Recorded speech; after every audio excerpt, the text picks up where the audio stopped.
मानुष देही जो है दुर्लभ। मानुष देही जो है दुर्लभ। जासे जन्म न बारंबार। जैसे पात टूट तरवर से। जैसे पात टूट तरवर से। गिर के बहुर न लागे डार।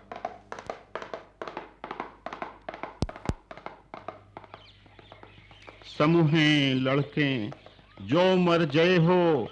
हू है जुगन जुगन लो नाऊ। हू है जुगन जुगन लो नाऊ। जो मर जय हो खटिया पर के। को न नाऊ ले संसार।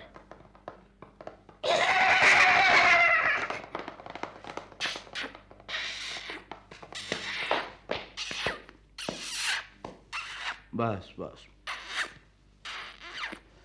कविजू, कवित्व तो अच्छा करते हो। करता क्या हूं, अपने आप फूट पड़ता है। अपने आप? हां, कभी-कभी कुछ चरण ऐसे निकल पड़ते हैं जैसे ज्वालामुखी के मुंह से धधकते अंगारे। सब चंडिका मैया की कृपा है। लेकिन महाराज के दरबार में कभी नहीं गए? अपने कर्म ऐसे कहां। मस्करी भी खूब कर लेते हो। हां, कभी-कभी, पर सुनने वाला गमखोर हो। बड़े काम के आदमी लगते हो। परख अच्छी है। कुछ काम से लगा दो तो बहुत उपकार होगा। क्या बात है। किस नाम से लिखते हो? जगनिक।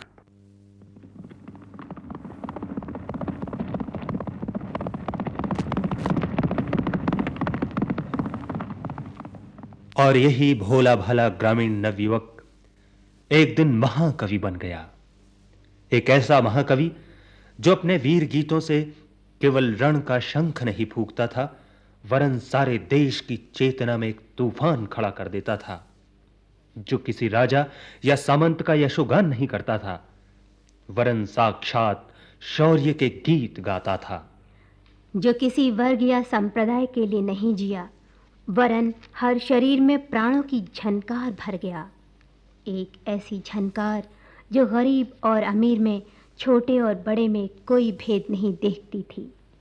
आज भी देश का आम आदमी उसके छंदों से उत्साह की संजीवनी पाता है, ऊर्जा का स्रोत खोजता है और थके उदास मन को कुछ ऊपर उठाकर ललकारने की उद्दाम प्रेरणा से भर जाता है। लेकिन उस महाकवि से कितने लोग परिचित हैं? आश्चर्य है कि आलखंड जैसे लोक प्रसिद्ध महाकाव्य के रचयिता का जीवन वृत्त उपेक्षा की वादियों में घूमता रहा है। साहित्य के इतिहासकारों ने तो उसकी चिंता ही नहीं की। फिर वक्त के अंधेरे साए इतने लंबे होते गए कि सूरज गुम गया, परछाइयां बनी रहीं। फल यह हुआ कि जब कुछ रोशनी वाले उसे खोजने निकले और कुछ न मिला, तो जगनिक के अस्तित्व को ही नकारने लगे।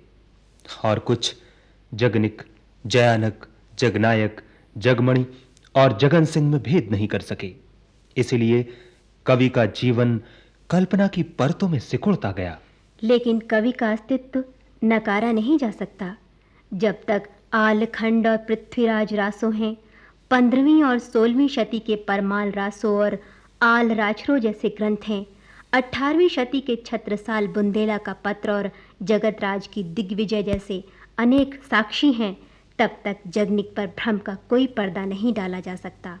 जिस तरह जनश्रुति और इतिहास में आल्हा का नाम अमर है, उसी तरह जगनिक का रहेगा।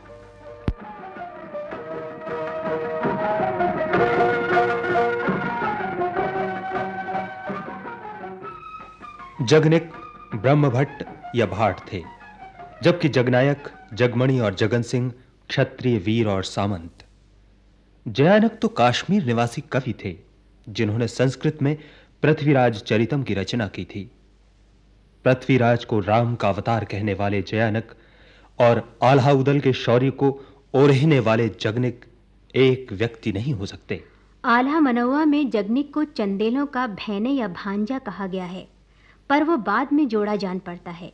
नहीं तो वो अपने मामा चंदेल नरेश परमर्दी देव की वीरता और काव्य प्रतिभा का बखान अवश्य करता। क्षत्रिय सामंत जगनायक और जगनिक को एक मान लेने से भ्रांति की ये दीवार बहुत ऊंची हो गई है। और भ्रांति का ये तकाजा यहीं खत्म नहीं हो जाता।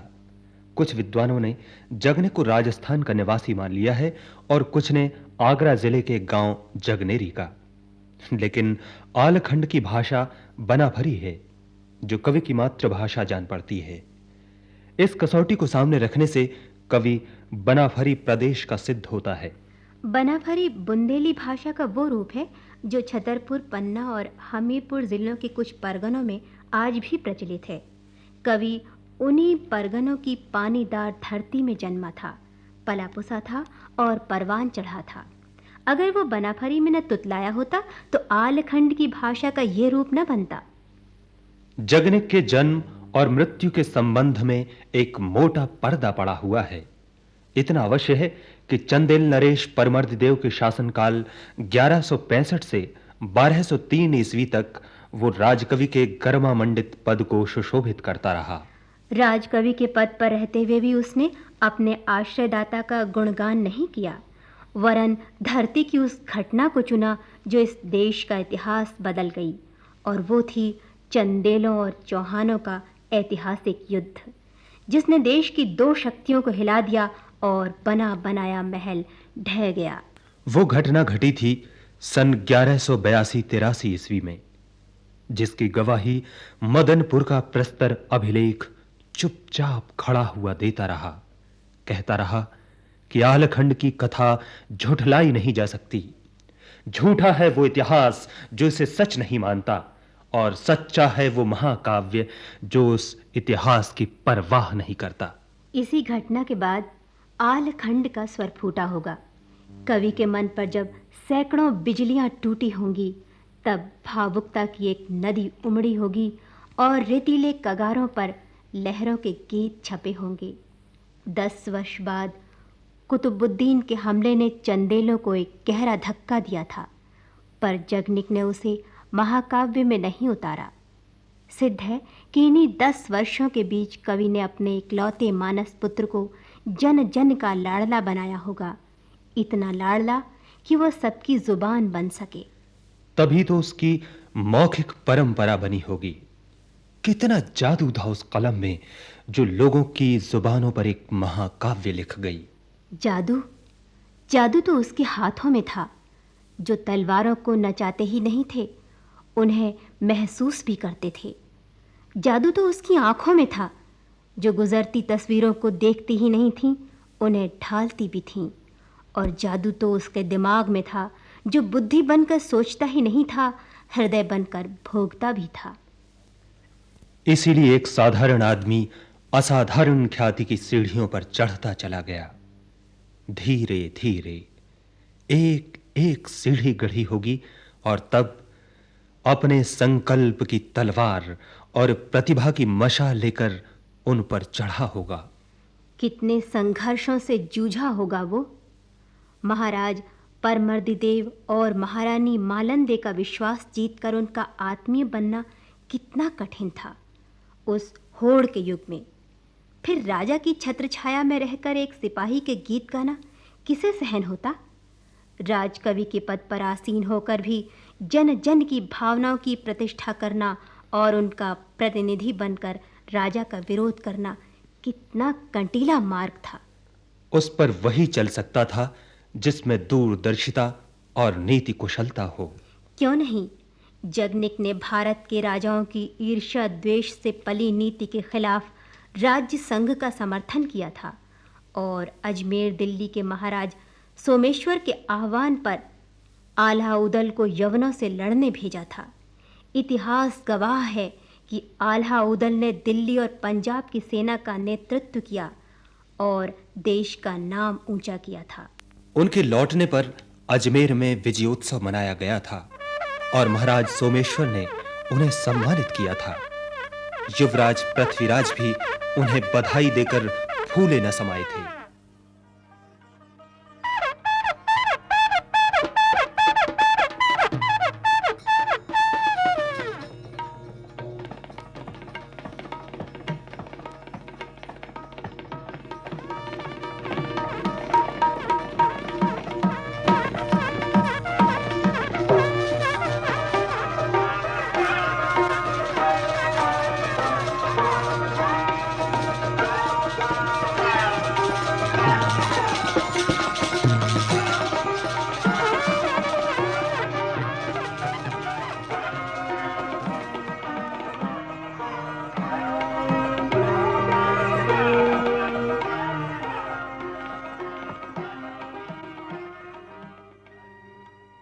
यवनों को देश की धरती से खदेड़कर विजय श्री वरण करने के उपलक्ष्य में महाराजाधिराज सम्राट सोमेश्वर जेजा भुक्ति के वीर आला उदल का सम्मान कर रहे हैं।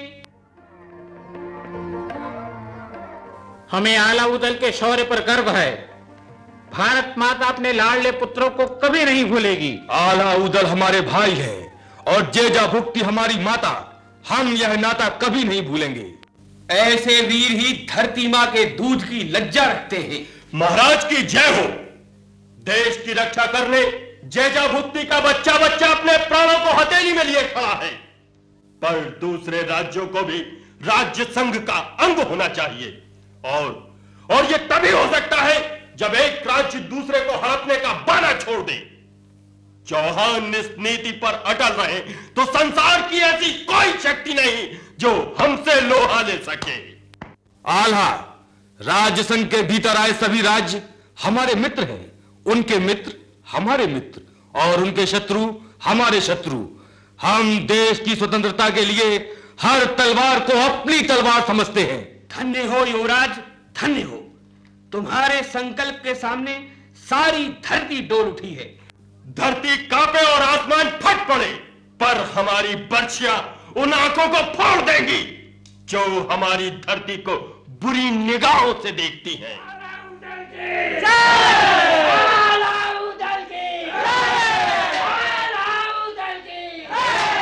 भाइयों, मेरी जय ना बोलो, जय बोलो उस महाकवि जगनिक की जिसने हमें राज्य संघ की प्रेरणा दी और हमारी नस नस में तलवारें भर दी। महाकवि जगनिक को हमारी बधाई। आला, महोबा जाकर उनसे कहना कि अजमेर और दिल्ली उनकी प्रतीक्षा में खड़े हैं। कविराज चंद्रवरदाई, मैं भूल ही गया था जगनिक का संदेश। उन्होंने कहा था कि चौहान नरेश यदि अपने स्वार्थों से चिपके रहे तो गौरी एक दिन दिल्ली के सिंहासन पर बैठेगा और भारत माता वंदनी बनकर चार चार आंसू रोएगी। इतना ही नहीं, उन्होंने कविराज की वंदना करते हुए कहा था कि देश के जागरण का भार उन पर है। कहीं वे कविता कामनी के श्रृंगार में लुप्त होकर उसे भूल न जाए।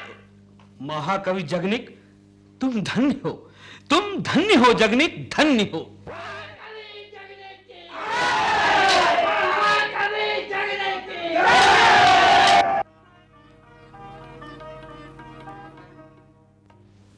ऐसा विशाल हृदय था जगनिक का।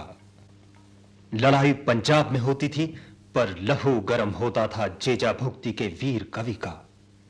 इस मिट्टी का एक एक कण उसे प्राणों से प्यारा था और उसी की रक्षा के लिए वो शब्दों के भाले फेंकता था, लय की बर्छियां चलाता था और गीतों की तलवारें भांजता था। वो रण के मैदान में वीरों की भुजाएं चलाता था और कायरों के सिर उड़ाता था। पहले उसके गीत लड़ते थे, फिर तलवारें।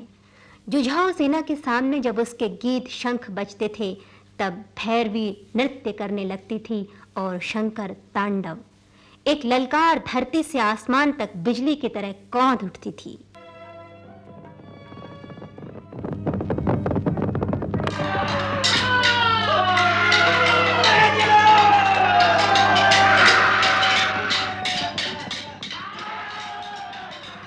जेजा भुक्ति के वीरों, तुम्हें शपथ है इस धरती की जिसमें तुमने जन्म लिया है, उस माता की जिसने तुम्हें जन्म दिया है और उस धर्म की जिसने जन्म सफल किया है।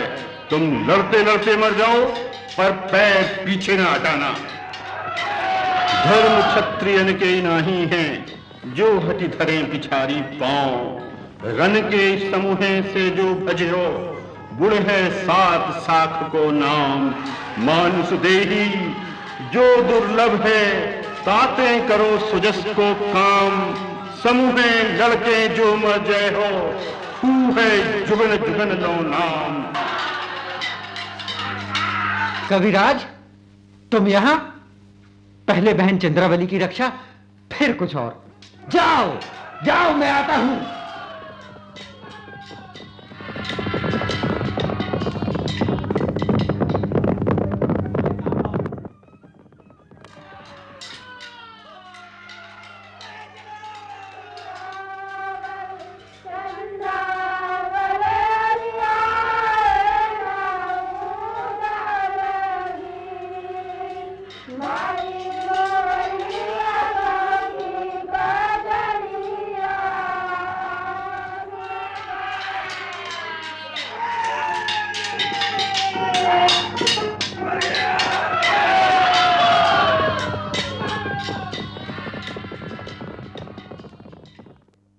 महाराज, अब दोने का शिकार ही हाथ रह गया।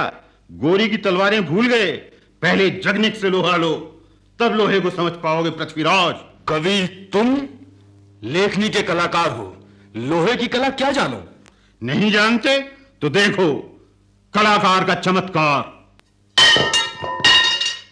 कवि, अब नहीं छोड़ूंगा। रण में भीख मांगना सैनिक की बान नहीं।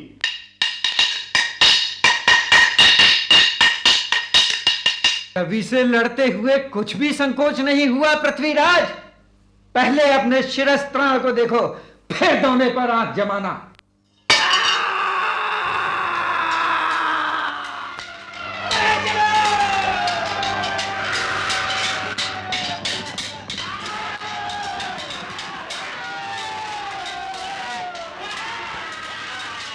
कायर की तरह पीछे कहां चले गए पृथ्वीराज? जैसे भिड़हा भेड़न बैठे, ज्यों बन सिंह बिडारे गाय, तैसे झपटो उदन बांकरो, सब दल रन बन। जैसे पान तमोली कतरे, जैसे खेती लुने किसान, तैसे ही ऊदनी दल में बैठे, छत्रन काट करे खरिहान। बरसा ऋतु में ज्यों जल बरसे, त्यों रन बहे रकत की धार। बड़े लड़ैया मोहबे वाले, जिनसे हार गई तलवार। जगनिक लेखनी के ही नहीं, तलवार के भी धनी थे। वीरों को जगाने के लिए गीत की अलख जगाते थे और शत्रुओं को भगाने के लिए तलवार की धार दिखाते थे। क्या गीत और क्या तलवार! जगनिक सभी कलाओं में पारंगत थे। चाहे मूर्ति कला हो, चाहे नृत्य, वे सभी की नाड़ी पहचानते थे। साहित्य के तो निराले जौहरी थे वे। उन्होंने साहित्य को जन जन की कला बनाने का बीड़ा उठाया था। संक्रांति के इस युग में लोक भाव, लोक भाषा को चुनकर एक ऐसी क्रांति की थी जो तलवारों और भालों से नहीं हो सकती थी।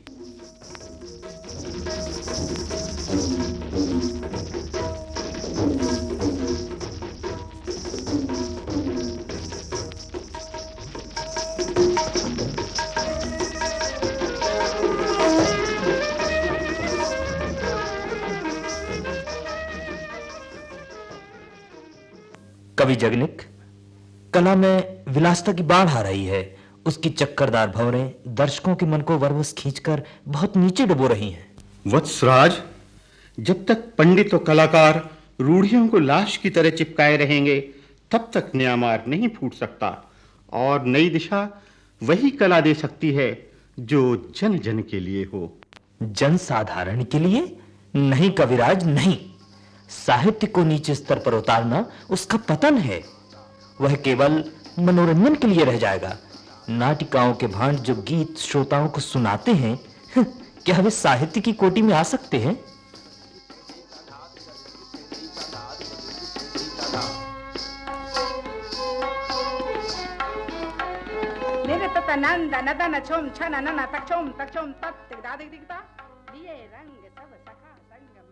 देवी, बहुत सुंदर था तुम्हारा नृत्य। तुमने शास्त्रीय गतियों का पलड़ा छोड़कर ऐसे भावों का प्रकाशन किया है जो सभी समझ सकते हैं। अच्छा बताओ देवी, कला किसी एक विशेष वर्ग के लिए है या जनसाधारण के लिए? कविराज, सच्ची कला तो वो है जो जनसाधारण से लेकर विद्वान तक को समान आनंद दे। ऐसा सामंजस्य हमें स्वीकार्य है लाखा। किंतु इसमें कालिदास की प्रतिभा स्थान नहीं पा सकेगी और कला पन्नों की थाती बन जाएगी। पन्नों की थाती? वत्सराज, कला को केवल अपनी आंखों से नहीं, सारी धरती की आंखों से देखो। कला की शक्ति उसके संप्रेषण में है और यही शक्ति कला में क्रांति कर सकती है। वत्सराज। कविराज, तुम सत्य कहते हो। मैंने तुम्हारे गीत दासियों और सेवकों को गाते सुने हैं। जो सुनता है अपने हृदय में बसा लेता है। जब सारे प्रसाद खंडहर हो जाएंगे, तब भी तुम्हारे गीत इस धरती पर आकाश तक छूने वाली परछाइयों की तरह खड़े रहेंगे। क्यों लज्जित करती हो देवी?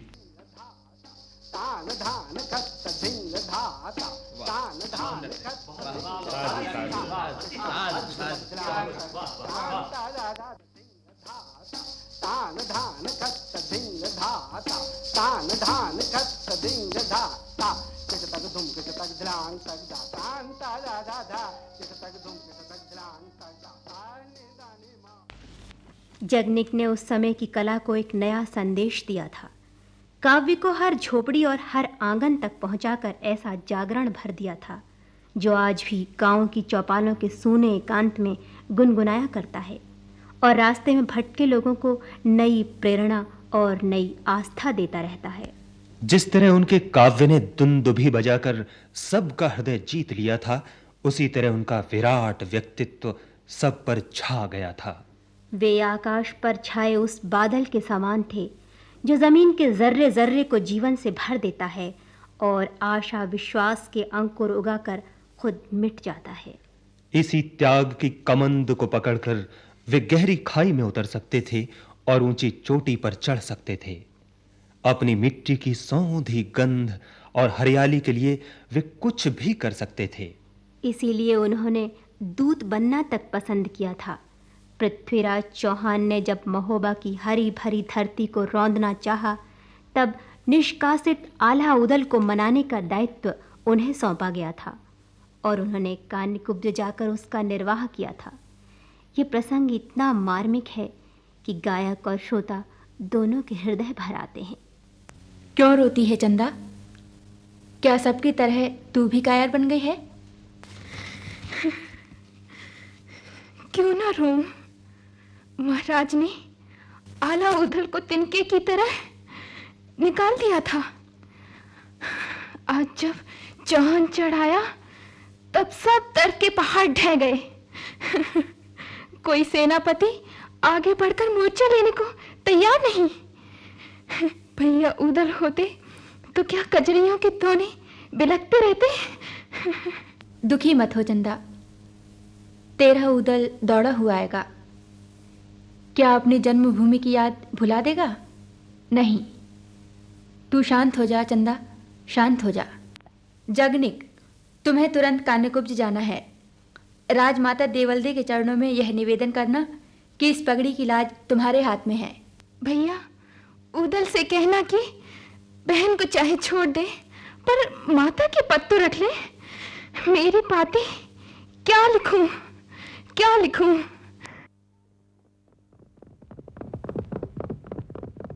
बिलख बिलख चंद्रावली लिखती बीरन बेंदुल के असवार। आहन राखियो चंदेलन की तुम बिन दूसर को निर्वार। पत राखो मलहना माता की और राखियो धर्म हमार। पत के गए पानी ढर जे है बिन पानी जीवन धिक्कार।